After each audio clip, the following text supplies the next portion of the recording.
China's President Xi Jinping is staging his first state visit to neighboring Vietnam. Relations soured last year amid territorial disputes, primarily in the South China Sea. CCTV's Roy Ruttenberg is following the story for us. Roy, China says the visit is aimed at consolidating their traditional friendship. I guess only time will tell if that will be the case.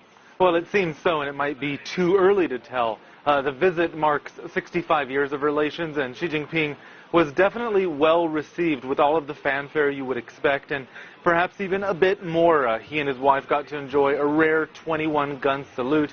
Then the Chinese president gave a short speech in which he referred to the two countries as friendly next-door neighbors with similar political systems, similar development paths, and intertwined futures. But it's impossible to ignore the timing and the context of all of this. Last year, relations between China and Vietnam hit their lowest point in years. Anti-China riots broke out in various cities in Vietnam after Beijing moved an oil rig into waters claimed by China. The demonstrators specifically targeted factories with foreign investment, i.e. Chinese money. 3 Chinese nationals were killed, and China had to evacuate thousands of its workers from Vietnam. Again, that was just last year.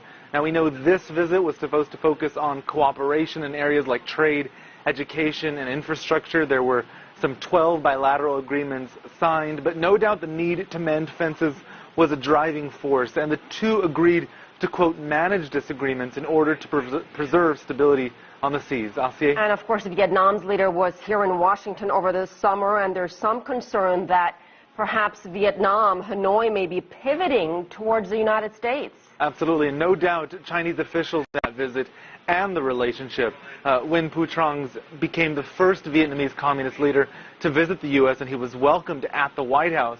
John Kerry, the American Secretary of State, and Ash Carter, the U.S. Defense Secretary, each visited Hanoi over the summer, and some observers suspect U.S. President Barack Obama may make a surprise stop there when he's in the region later this month. The U.S. also played a big part in luring Vietnam into the Trans-Pacific Partnership, which some view as a counterbalance to China's economic clout in the region. This may indeed be an economic tug-of-war.